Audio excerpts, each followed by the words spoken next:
Shalom. प्रभु यीशु की स्तुति हो, प्रभु यीशु की महिमा हो। वो बढ़े और हम घटे, हमारे जीवन से उसे महिमा मिले। आज फिर से एक बार एक नया वीडियो लेके मैं आप लोग के सामने आई हूँ। बहुत ही सुंदर वचन है होशा नबी का, जिसमें उन्होंने प्रभु ईश्वर हमसे क्या चाहते हैं नबियों के द्वारा बताया है। यदि आप सभी बाइबल पढ़ने वाले व्यक्ति हो तो अगर आपने ये वचन पढ़ा है तो मुझे विश्वास है कि कहीं ना कहीं ये वचन आपके आत्मिक जीवन के लिए लिखा गया वचन है, न कि आपके और मेरे शारीरिक जीवन के लिए। तो देखिए लिखा है 11 का 9 अगर आप पढ़ेंगे होशिया नबी अध्याय 11 पद संख्या 9। इज़राइल, मैं तुम्हें सबूईम के समान कैसे भस्म कर दूँ, सबूईम के समान कैसे भस्म कर दूँ। मेरा हृदय ये नहीं मानता, मुझ में दया उमड़ आती है। मैं अपना क्रोध भड़कने नहीं दूंगा, मैं फिर एफ्राइम का विनाश नहीं करूंगा, क्योंकि मैं मनुष्य नहीं ईश्वर हूँ। मैं तुम्हारे बीच परम पावन प्रभु हूँ, मुझे विनाश करने से घृणा है। क्या कहते हैं प्रभु? कि मुझे विनाश करने से घृणा है। मैं फिर से एक बार इसको पढ़ती हूँ। एफ्राइम, मैं तुम्हें कैसे त्याग दूँ? इज़राइल, मैं तुम्हें कैसे शत्रु के हाथों दे दूँ? मैं तुम्हें अदाम के समान कैसे राख में मिला दूँ?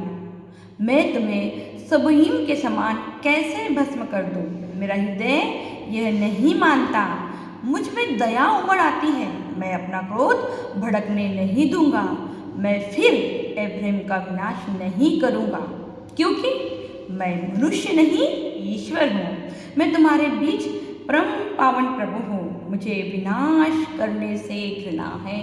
हाँ दोस्तों, हमारा सर्वशक्तिमान पिता परमेश्वर पूरे ब्रह्मांड को बनाने वाला ईश्वर, वो हमसे ये कह रहा है कि उसे विनाश करने में घृणा है।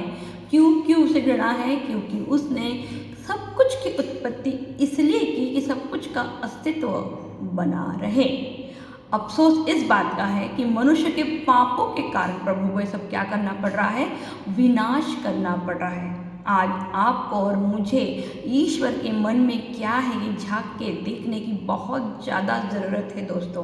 हम कभी भी गलती से भी कुछ मत बोलो कि ईश्वर हमारे साथ कुछ गलत कर रहा है, ईश्वर को हम पे दया नहीं आ रही, ईश्वर ने हमारे साथ ऐसा किया।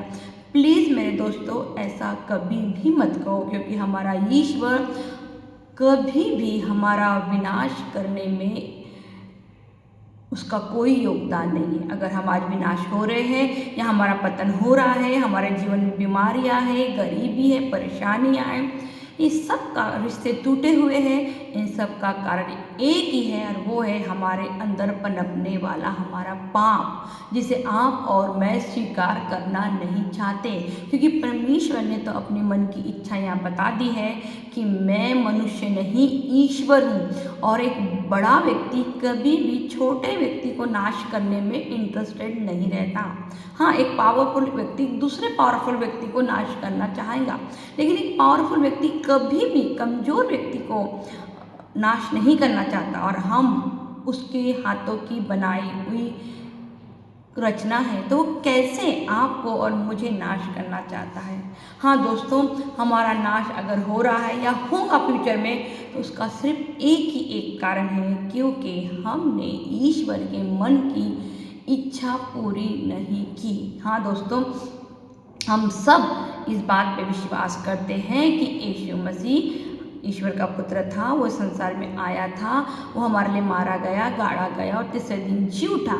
इस बात पे हम सब विश्वास करते हैं, लेकिन इस बात पे कोई विश्वास इन सब बातों को बड़े गंभीरता से मानते हैं, इस पे मनन करते हैं, लेकिन इस बात पे कोई मनन नहीं करता। जब यीशु मसीह ने कहा कि यदि तुम मेरे पिता की आज्ञाओं का पालन करोगे तो तुम भी मेरे साथ वहाँ रहोगे जहाँ मैं हूँ। तो आज हम सब जानते हैं कि अगर यीशु मसीह पिता की दाहिने विराजमान स्वर्ग में है, तो यदि आपको और मुझे भी स्वर्ग में जाना है, स्वर्ग में रहना है, तो जैसे ईसा मसीह ने अपने पिता की आज्ञाओं का पालन किया, तो वो जहाँ हैं एक दिन हम भी वहाँ रहेंगे। लेकिन आज कलीसिया रीति रिवाजों में अपनी शारीरिक ज़रूरतों पे इतने ज़्यादा घुस चुकी है कि वो उस अनंत जीवन के बारे में थोड़ा सा भी मनन चिंतन करने को तैयार नहीं है। हाँ दोस्तों, स्वर्ग का राज्य एक अद्भुत रहस्य है, हमें जीवन से अनंत जीवन तक ले जाने का रास्ता है ईसा मसीहा।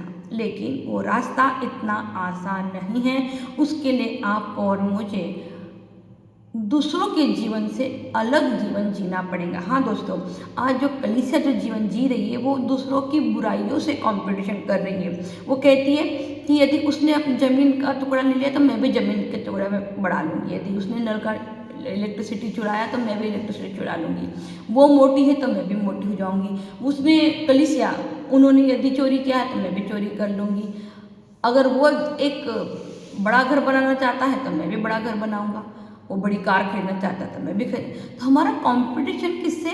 नाशवान चीज़ों से, क्योंकि प्रभु के लिए तो सब चीज़ें नाशवान है, प्रभु इसे नाश करने वाले। और नाश क्यों करने वाले मैंने बता दिया, प्रभु अपनी इच्छा से नाश नहीं करने वाले। मेरा मेन इस वीडियो का मेन कारण क्या है, लोगों की जो सोच है कि ईश्वर नाश करने वाला है, ईश्वर सबको खत्म, नहीं, ईश्वर नाश नहीं करने वाला।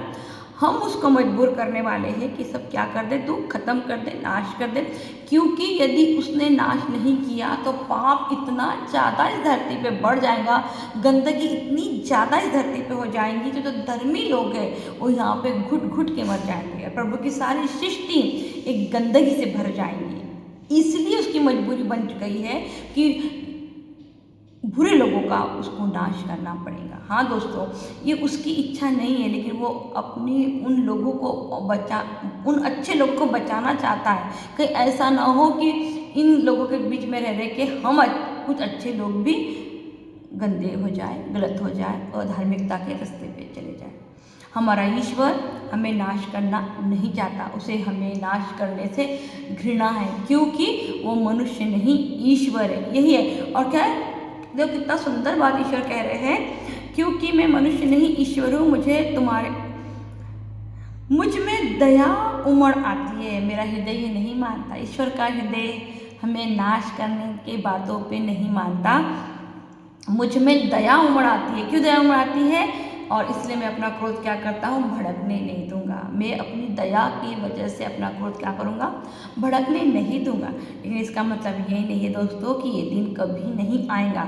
ये दिन जरूर आएगा जब प्रभु का क्रोध हम मनुष्य जाति पे, इस धरती पे, इस सृष्टि पे उमड़ पड़ेगा। मैं आपको ये वचन क्यों पढ़ के बता रही हूँ कि जब इस संसार का नाश होगा, इस धरती का नाश होगा, मनुष्य जाति का नाश होगा, तो कभी कोई मनुष्य ईश्वर पे दोष न लगाए कि ईश्वर ने ये अपनी वजह से किया है, या वो कंट्रोल कर सकता था, या वो हमको बचा सकता था। नहीं दोस्तों, वो अब उसने अगर सब कुछ ईश्वर के हाथ में होता तो ईश्वर कभी ये नहीं कहते हमको कि बेटा मैंने जीवन और मृत्यु दोनों तुम्हारे सामने रखा है, लेकिन चॉइस तुम्हारी, स्वर्ग और नरक मैंने तुम्हारे सामने रखा है, चॉइस तुम्हारी।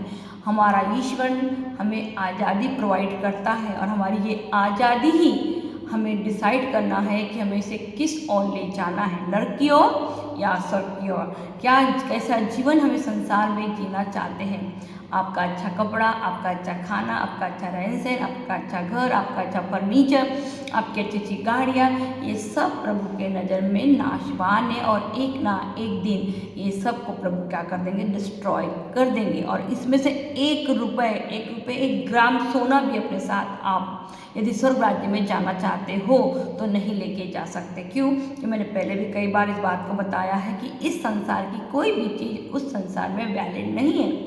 इस संसार का कोई भी चीज़ वहाँ नहीं जाएगा सिवाय हमारे शरीर, प्राण और आत्मा के। हाँ दोस्तों, एक महिमा में शरीर, ये जो शरीर आपको दिख रहा है, ये शरीर आपको और मुझे नहीं, इस शरीर को भी प्रभु क्या करेंगे, बदल देंगे एक महिमा में शरीर में। तो आपको इस बात में बहुत ही गंभीरता से मनन चिंतन करना है। अपने आप को शरीर, प्राण, आत्मा में तैयार कीजिए, प्रभु बहुत जल्द आने वाले हैं। जिस तरीके के समाचार आज आप और मैं वीडियो में देख रहे हैं, टीवी में, मोबाइल में देख रहे हैं, वो इस बात का प्रमाण देता है। ये मुक्तिदाता बिल्कुल और बिल्कुल हमारे दौर में खड़े हैं। पता नहीं कब बेल बजा दे, क्योंकि जिस दिन ईसा मसीह ने बेल बजाया उस दिन सिर्फ सेकंड का टाइम लगने वाला है, और सेकंड में आप ना पाप स्वीकार कर सकते हैं, ना पश्चाताप कर सकते हैं, ना क्षमा कर सकते हैं। तो इसके पहले कि वो बेल बजा दे दोस्तों, आइए आप और मैं पश्चाताप कर लें और अपना मन स्वर्ग के राज्य में लगा लें। हाँ दोस्तों, ये समय है कि हम सब अपना मन कहाँ लगा लें? स्वर्ग के राज्य में, जिसका सुसमाचार लेके मुक्तिदाता उद्धारकर्ता स्वर्ग से इस धरती पे आए थे। आज आप देखिए कैसे कैसे न्यूज़ आ रहे, एक माँ ने सुसाइड कर ली क्योंकि उसका बेटा कंटिन्यू मोबाइल इस्तेमाल कर रहा है। आज इससे दुखद सुसमाचार क्या होगा कि हम माँ बाप अपने बच्चों पे कंट्रोल नहीं कर पा रहे, उन्हें एक अच्छा जीवन, एक अच्छी संस्कार नहीं दे रहे। एक 9 साल की बच्ची, क्योंकि उसके स्कूल में किसी ने छेड़छाड़ किया, उसने सुसाइड कर ली।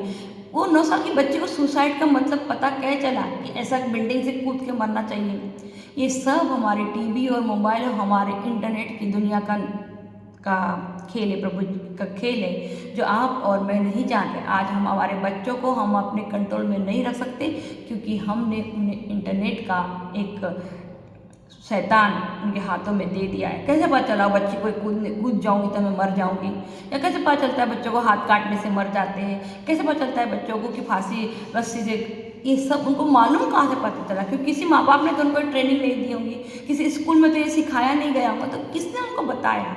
हमारा एंटरटेनमेंट, हमारे पिक्चरों ने, हमारे बॉलीवुड ने, हमारे हॉलीवुड ने, हमारे नेटफ्लिक्स ने हमारे बच्चों को ये बताया कि भैया रस्सी रस्सी बांधो और उस पर लटक जाओ तो इंसान क्या होता है? मर जाता है। मैंने इसके पहले बताया था, एक 13 साल का बच्चा जिसने अपने माँ बाप के अकाउंट से लाखों रुपए का पबजी खेल दिया, डर के मारे क्या किया? सुसाइड किया। उस 13 साल के बच्चे को कैसे पता चला कि रस्सी पंखे में बांध के टंगने से मर जाते हैं? मीडिया, एंटरटेनमेंट, पिक्चर्स, ये सब ने उन्हें बताया। उस 9 साल के बच्चे को कैसे मालूम पड़ा कि मैं सीढ़ी पे चढ़ जाऊंगी, बिल्डिंग पे चढ़ जाऊंगी, कूद जाऊंगी तो मैं मर जाऊंगी? बच्ची मरी, ये बहुत दुख की बात है, उसका जो स्कूल में बहुत दुख की बात है, लेकिन सुसाइड उसने कैसे किया? वो कुछ दूसरा रास्ता अपना सकती थी बच्ची, अपने माँ बाप से आके झगड़ सकती थी कि मैं स्कूल नहीं जाऊंगी, मेरे को सताते गए, कुछ भी कर सकती थी, लेकिन मरी क्योंकि उनसे पता चल गया पिक्चरों के द्वारा कि अगर हम डिप्रेशन में, हम टेंशन में, हमको परेशान करो तो क्या करो? सुसाइड कर लो। दोस्तों, ये इतना गलत मैसेज आज बॉलीवुड, हॉलीवुड, नेटफ्लिक्स के द्वारा आज समाज में फैल रहा है, जिसे आप और मैं भी रोक नहीं सकते अब, क्योंकि हमारे बच्चों को, अरे खुद बड़े बुढ़े लोग भी इस नेटफ्लिक्स के दीवाने हो चुके हैं, इस टीवी के दीवाने हो चुके हैं। तो आप हम क्या बात करेंगे छोटे बच्चों के लिए? प्रभु कहता है तुम जितने बड़े बनोगे उतना ज़्यादा विनम्र बनो। आप देखो, कोई एक व्यक्ति को देख लो, कोई जो व्यक्ति दिन रात दिन में 4 बार प्रार्थना नमाज पढ़ता हो, विनम्र है, वो और ज़्यादा अकड़ा हुआ है। इसका मतलब क्या है? वो सिर्फ शो ऑफ का प्रार्थना है, उन्हें विनम्रता अब तक आई नहीं। मत्ती अध्याय 5, वहाँ पे आशीर्वाद बच्चन ने उसमें लिखा है, धन्य है तुम, धन्य हो तुम, धन्य हो तुम। वो पॉइंट को मनन चिंतन कीजिए। पर हम कब धन्य बनेंगे? जब हम दीनहीन बनेंगे। धन्य है हम जब हम दया करेंगे, धन्य है हम जब शोक करेंगे, धन्य है हम जब रिश्ते जोड़ने वाले बनेंगे। लेकिन क्या ये क्वालिटीज हम में? हम तो बोलते भैया किसी के मामले में कुछ बोलना नहीं, फालतू किसी लेके लफड़े में पड़ना नहीं। सही है ना? यही बात चलता है ना। हम आज डरते हैं, क्यों डरते हैं? क्योंकि हमको मालूम है अगर हमने बोल दिया और आगे वाले व्यक्ति ने हमें पलट के कुछ बोल दिया तो हमारा अपमान हो जाएगा। हमको बहुत दुख लगता, गुस्सा आता जब कोई हमारी बात नहीं मानते या कोई हमको उल्टा जवाब देते। ये है मैं नाम का अहंकार जो आप में, मेरे में, हम सब में। गलती से भी कभी किसी व्यक्ति को ये मत बोलना कि हमको घमंड नहीं है। घमंड हर किसी में है, क्योंकि ये घमंड का जो पाप है स्वर्ग से आया। आज्ञा न मानने का पाप अदन की वाटिका से आया, जिसे ईसा मसीह ने तोड़ दिया, उसे पूरा कर दिया। अब पिता की हर आज्ञा पूरी करके इस आज्ञा को प्रभु यीशु मसीह ने अपने जीवन में पूरा कर दिया। लेकिन घमंड का पाप जिसे आपको और मुझे तोड़ना है, ईसा मसीह के आगमन के पहले हम सबको अपने अंदर के इस मैं नाम के घमंड से लड़ना ही होगा दोस्तों।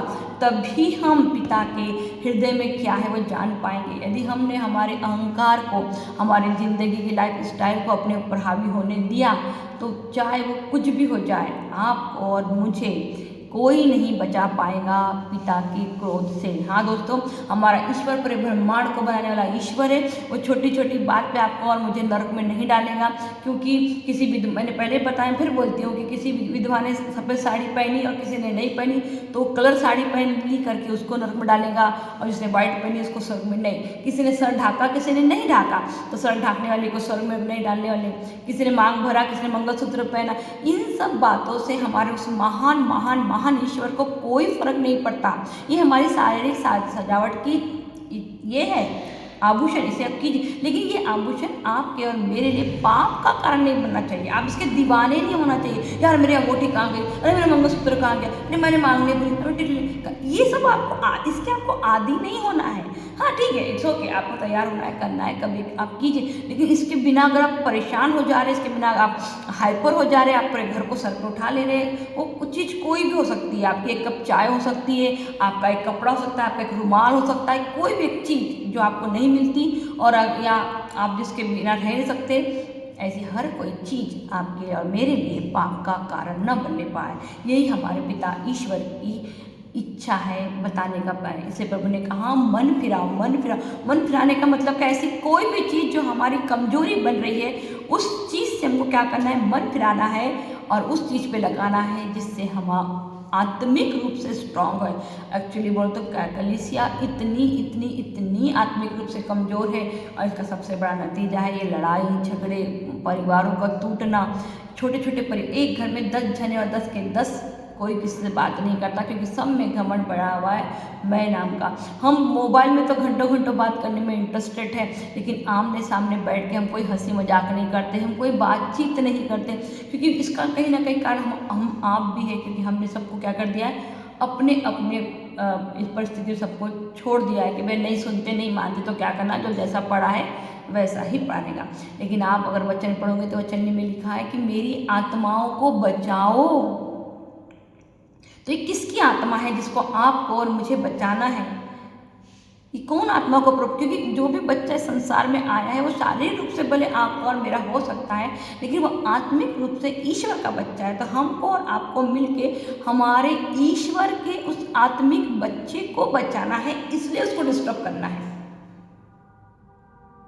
तो अदरवाइज ये सब चीज़ें अभी तो हमारे हाथ से 9 साल के बच्चे 12 साल के बच्चे करें, आने वाले समय में शायद इससे भी बुरी हालत हमारी हो जाएगी, क्योंकि हमारे शायद 5 साल के 4 साल के बच्चे सब करेंगे, क्योंकि हमने उनके हाथ में ऑन बर्थ मोबाइल दे दिया है दोस्तों। हाँ, ऑन बर्थ हमने क्या कर दिया है, मोबाइल दे दिया है। हमारा बच्चा बिना मोबाइल के ना खाता ना सोता ना जगता, और हम सब बड़े गर्व है, क्योंकि हमको भी शांति चाहिए। हम बच्चों को शांत करने के लिए क्या कर दे रहे हैं, मोबाइल हाथ में रख दे रहे हैं। और दोस्तों ऐसा ना हो कि हमें भी उस माँ के जैसे कहीं ना कहीं सोचने में गंभीर, ये सिर्फ एक सुसाइड माँ का नहीं है, ये सुसाइड है एक हारा हुआ माँ बाप का, कि हमने ऐसा क्या हमारे बच्चों के साथ गलत किया कि हमें सुसाइड करना पड़ रहा है। एक लड़के ने सुसाइड किया और उसने भी लिखा कि मैं मेरी माँ के कारण सुसाइड कर रहा हूँ। क्या इसका मतलब क्या है कि हम सब, जो माँ ने सुसाइड की वो भी गलत थी, जो लड़के ने सुसाइड किया वो भी गलत था। क्यों? इसका एक ही मतलब है, कहीं ना कहीं हम आत्मिक जीवन से बहुत बहुत ज़्यादा कमज़ोर हैं। दोस्तों इसके पहले मैं आपसे इस वीडियो के माध्यम से एक मैसेज देना चाहती हूँ। यदि कभी भी आप में से किसी को भी इस तरीके की कोई विचार आए और आप बहुत गुस्से में, आप डिप्रेशन में, तो एक काम आप जरूर कीजिए। जिस वक्त आपको वो नेगेटिव थॉट या गुस्सा है तो आप अपने आप में बहुत जोरों से चिल्लाएं, बहुत जोरों से हंसें, या किसी से जाके बात करें, अपने मुंह को पानी से धो लें। जानते क्यों? क्योंकि शैतान गरम गरम में ही हमारे ऊपर हावी होता है। जैसे ही हम मन हटा लेते हैं, शैतान हमको छोड़ के चले जाता है। वो थोड़े देर के लिए ही वो हम पे इतना हावी हो जाता है कि हम डिप्रेशन में ये सब काम कर लेते हैं। दोस्तों वो थोड़ा सा सेकंड विदिन का समय है ना, वही आपको और मुझे अपने आप को संभालने की ज़रूरत है दोस्तों। अदरवाइज़ तो हम हर परेशानी, क्योंकि गुस्सा जो है वो अपने आप शांत होता है, उसको थोड़ा समय देने की ज़रूरत है। लेकिन वो जो समय आप दे रहे हो वो किसको दे रहे हो, ये महत्वपूर्ण पार्ट है। अगर वो समय आपने अपने आप को सोच से बाहर निकालने के लिए दे दिया तो डेफिनेटली आप शैतान को हराओगे और ईश्वर को जिताओगे। लेकिन आप उतने समय में उसी के बारे में, उसी चीज़ के बारे में सोचेंगे तो आप, और याद रखिए, कोशिश कीजिए जब भी आप ऐसे किसी परिस्थिति में हैं, अपने आप को लोगों के बीच में ले जाइए, उनसे बात कीजिए, उनसे हंसिए, मजाक कीजिए, तो हो सकता है कोई कॉमेडी सीरियल लगा के देख लीजिए, या अपने आप को जोर से चिल्लाइए। और सबसे बेस्ट पार्ट तो ये है दोस्तों कि आप अपने बनाने वाले रचयिता को जोर जोर से पुकारिए, इतने जोर जोर से यीशु का नाम लीजिए कि अंधकार की शक्ति आपको छोड़ के क्या करे, भाग जाए। दोस्तों इतने जोर जोर से, मुक्तिदाता उद्धार ईसा यीशु नाम मत लीजिए, यीशु मसीह बोलिए। मसीहा है, मसीहा का मतलब क्या है? हमारे लिए क्रूस पे मरने वाला है। यीशु मत बोलिए। यीशु मसीहा बोलेंगे तो क्या होगा? जो शैतान आपको गलत ट्रैक पर ले जाना चाहता है, जब यीशु मसीहा का नाम सुनेगा तो ये जान जाएगा कि इसके लिए तो ऑलरेडी यीशु ने क्या कर दिया है? बलिदान दे दिया है, इसलिए वो आपको छोड़ के चला जाएगा। दोस्तों, ये बहुत महत्वपूर्ण सब्जेक्ट था जो मुझे आपको बताना था, जो मैं बता होशे नबी के दौरान। और देखो उसके बाद प्रभु क्या नहीं करना चाहते, अब प्रभु हमसे क्या चाहते हैं। देखिए क्या लिखा, बहुत सुंदर है। होशे नबी अध्याय 14 पद संख्या 2। इज़राइल अपने प्रभु ईश्वर के पास लौट आओ, क्योंकि तुम अपने पापों के कारण गिर गए हो। देखिए मैंने अभी आपको कहा, हमारा पाप ही हमको ईश्वर को मजबूर करेगा इस संसार को नाश करने के लिए। ठीक है, प्रार्थना का चढ़ाव, क्योंकि तुम अपने पापों के कारण गिर गए हो। अब क्या करना है? प्रभु के पास आके प्रार्थना का चढ़ावा लेकर प्रभु के पास आओ। हाँ दोस्तों, प्रभु को आपके फल, आपका अनाज, आपका सोना, आपका ब्रेड, आपका आटा, आपका तेल, आपके 10,000 20,000 कुछ भी नहीं चाहिए। आप प्रभु कह रहे कि प्रार्थना का चढ़ावा लेके मेरे पास। इसका मतलब क्या है? हमें हमारे परिवारों में, हमारे घर में रोज प्रभु ईश्वर की स्तुति, आराधना और महिमा करना चाहिए। उसके उस महान कार्य का बखान करना चाहिए, उसको धन्यवाद देना चाहिए, उसको प्रेज करना। और प्रभु हमसे कुछ चाहता है और कुछ हम दे भी सकते नहीं। क्यों? क्योंकि उसकी पूरी सृष्टि ही आपने और मैंने बनाई है। उसकी पूरी सृष्टि उसने बनाई है। उसी की सृष्टि से निकल के आप उसको क्या देंगे? हाँ, ये पहला मैंने पहले बोला कि प्रभु को यहूदी लोग अपना पहला चढ़ावा जो भी था चढ़ाते थे, लेकिन अब वो भी खत्म हुआ। क्यों? क्योंकि स्वयं पिता ने हमारे लिए अपने सबसे पहले प्रथम फल को, यानी मुक्तिदाता उद्धारकर्ता को, यीशु मसीहा को बलि चढ़ा दिया है। अब आप और मैं उसे क्या चढ़ाएंगे? तो क्या चाहता है? प्रार्थना का चढ़ावा लेके प्रभु के पास आओ, उससे यह कहो। और क्या कहना है? हमारा अपराध मिटा दे और हमारा सद्भाव ग्रहण कर। हाँ, हमारे क्या कर? पापों को तो क्षमा करते और हमारे अंदर क्या कर? एक अच्छी सद्भावना, अच्छी भावना, सत्य की भावना हमारे अंदर क्या कर? हमको ग्रहण कर। जो हम सत्य भावना से तेरे पास आए उसको तू ग्रहण कर। फिर क्या बोलते थे? प्रभु हम तुझे बलि पशुओं के स्थान पर ये निवेदन चढ़ाते हैं। अब मैंने बोला प्रभु का कोई बलिदान, अन्न बलि, शांति बलि, मेल बलि, पाशक्ति बलि नहीं चाहिए। प्रभु को क्या चाहिए? निवेदन, हमारे निवेदन। हम अपने निवेदन चढ़ाएं, अपने प्रार्थना में हम अपने क्या करें? अपने समस्याओं को, परेशानियों को पिता परमेश्वर के सामने चढ़ाएं और बताएं कि प्रभु हमें इसको क्या कर? बाहर निकाल। तो उसे कितना सुंदर है हमारा ईश्वर, हमें हर क्षण हर पल अपने वाणी के द्वारा शिक्षित करता है। दोस्तों, पहले यहूदियों ने भी वही गलती की, दूसरे मसीह लोग भी वही कर रहे हैं। क्या कर रहे हैं? पहले यहूदियों ने भी रीति रिवाजों को इतना ज़्यादा सर पे चढ़ा लिया कि नबियों की बातों पे ध्यान नहीं दिया। वो मूसा तक जाके रुक गए। वो भूल गए कि जो ईश्वर वो मूसा की सहायता नहीं थी, वो मूसा के द्वारा दी गई पिता की सहायता थी। सही है, लेकिन क्या मूसा के बाद कोई दूसरा व्यक्ति प्रभु चुन नहीं सकते क्या? क्या उनके द्वारा प्रभु कुछ नया नहीं बोल सकते क्या? बिल्कुल बोल सकते हैं। और प्रभु ने नबियों के द्वारा बोला, लेकिन यहूदियों ने इस बात को स्वीकार ग्रहण नहीं किया कि ईश्वर हमारे बारे में कुछ बुरा बोल सकता है या हमको नाश कर सकता है। और आप देखिए, ना जाने कितने नबियों का वध इस्राएलियों ने किया है, सिर्फ और सिर्फ उनके उस रीति रिवाजों के द्वारा। सेम बात आज भी हो रही है। हमने ईसा मसीह के उस 4 गॉस्पल को इतना ज़्यादा ले लिया है कि उस 4 गॉस्पल के बाद का जीवन हम भूल गए। हाँ दोस्तों, यीशु मसीह जन्म लिए, हमारे बीच में रहे, क्रूस पे ठोके गए, मर गए, गाड़े गए, स्वर्ग में आरोहित हुए। ये 4 गॉस्पल है। लेकिन इसके बाद का कहानी क्या है कि प्रभु यीशु मसीह हम सबों को, अपनी कलीसिया को, अपनी दुल्हन को बादलों पे लेने आने वाले हैं। इसलिए हमें क्या करना है? मन फिराना है, पश्चाताप करना है और स्वर्ग के राज्य के और हमारा क्या करना है? फोकस करना है इस बात पे। और इसके लिए हम क्या करना है? पिता की आज्ञाओं का पालन करना है। हमें फलदायी पेड़ बनना है, क्योंकि प्रभु कहते हैं यदि तुम मुझ में रहोगे और मैं पिता में रहूँगा, तो मैं पिता में हूँ और तुम मुझ में रहोगे, तो हम मिलके क्या करेंगे, बहुत सारे फल लाएंगे। और मेरा जो स्वर्गीय पिता है वो क्या करेगा, समय समय पे आके हमको छांटेगा। लेकिन यदि तुम मुझ में नहीं रहोगे और फल नहीं लाओगे तो मेरा पिता तुमको मेरे से अलग कर देगा, काट डालेगा। ये है आज जो गलतियाँ यहूदी लोगों ने की थी, वही गलतियाँ आज आप और मैं भी कर रहे हैं। हम प्रभु यीशु मसीह के दूसरे आगमन के बारे में बिल्कुल सीरियसली नहीं है। हम सब बहुत डरते हैं उस दिन को सोच के। हम ये सोचते हैं कि नाश का दिन आने वाला है। अगर आप एक सच्ची मसीह है तो आप ये सोचेंगे कि उद्धार का दिन आने वाला है, अपने ईश्वर से मिलने का दिन आने वाला है, अब सारी थकान खत्म करने का दिन आने वाला है, अब सारी बीमारियों को बाय बाय बोलने का दिन आ रहा है। लेकिन क्योंकि हम डरते हैं, हमें इसी संसार में अच्छा खाना, अच्छा कपड़ा, अच्छा पिक्चर, अच्छा सब कुछ चाहिए जो हमको क्या करें, इंटरटेनमेंट करें। क्योंकि हम कुछ भी कर ले, इस संसार में संतुष्टि किसी भी चीज़ में, किसी भी बात में नहीं है। अगर होती तो हम इतने सालों से खाना खा रहे हैं, अब तक हमारा पेट भरा नहीं, पेट नाम का कुआं भरा नहीं। हम इतने सालों से नहा रहे हैं, हमारा शरीर नाम का ये जो है अब तक साफ हुआ नहीं।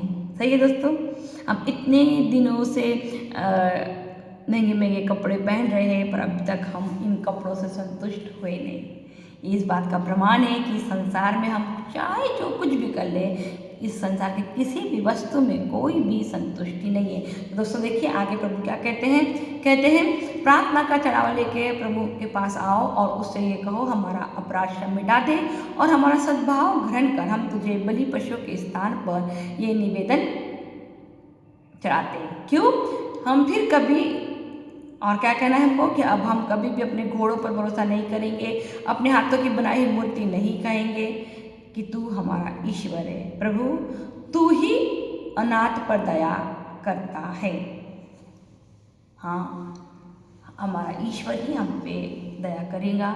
और मैंने बता दिया, प्रभु को हमारा कुछ भी नहीं चाहिए, उसको सिर्फ प्रार्थना का चढ़ावा चाहिए और सद्भाव के निवेदन है। इसके अलावा हमारा पिता हमसे कुछ नहीं चाहता। दूसरा, हमारा पिता हमें नाश करना नहीं चाहता, उसे नाश करने में घृणा है। क्यों, क्योंकि वो मनुष्य नहीं, ईश्वर है।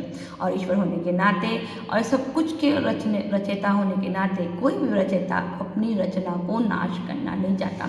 लेकिन अगर वो ऐसा कर रहा है तो इसमें मजबूरी है कि जो रचना है उसने कहीं ना कहीं रचयिता की बात नहीं मानी, उसकी आज्ञाओं का पालन नहीं किया। दोस्तों आइए हम अपने पापों से, अपने घमंड नाम के पापों से लड़े और अपने आप को विनम्र बनाए और ईश्वर की नज़र में योग्य बन सके, ताकि हम जीवन से अनंत जीवन में प्रवेश कर पाए। सर्वशक्तिमान पिता परमेश्वर, स्वर्ग और पृथ्वी के सृष्टिकर्ता, हम आपको धन्यवाद देते हैं। हम सब बातों में सर्वप्रथम स्थान आपको देते हैं। आपकी स्तुति, आपकी आराधना, आपकी महिमा करते हैं। प्रभु जी धन्यवाद अपने मन की बातें हमें बताने के लिए। प्रभु जी आप हम में से किसी का भी नाश करना नहीं चाहते, क्योंकि आपने अपने वचन में कहा है कि मुझे नाश करने से घृणा है। इसका मतलब यदि हमारा नाश हो रहा है प्रभु जी, तो वो कहीं ना कहीं हमारे अपने पापों के कारण हो रहा है। इसलिए प्रभु जी हम प्रार्थना करते हैं कि हमारे अपराध तो हमें मिटा दे और हमारे तो जो प्रार्थना हम स्वीकार कर, हमारे सद्भाव का तो ग्रहण कर और हमें इस योग्य बना कि हम तेरे पुत्र के आगमन के दिन दुल्हन के रूप में संपूर्ण तरीके से तैयार रहे, ताकि जब दूल्हा हमारे घर की घंटी बजाए सेकंड में, तो वह हम तैयार मिले। सारी महिमा, सारा आदर, सारी स्तुति, सारा धन्यवाद मेरे पिता आपको देती हूँ, आपके परम प्रिय पुत्र और हमारे मुक्तिदाता उद्धारकर्ता यीशु मसीह के नाम से मांगती हूँ इस प्रार्थना विनती को तो सुनकर और कबूल कर, आमीन। दोस्तों इसके पहले मैं अपना वीडियो ख़त्म करूँ, मैं रिक्वेस्ट करती हूँ कि इन वीडियो को बहुतायत में शेयर कीजिए, ताकि कलीसिया चाहे जितने भी हो, 10 हो 5 हो, वो आत्मिक रूप से अपने आप को तैयार करें।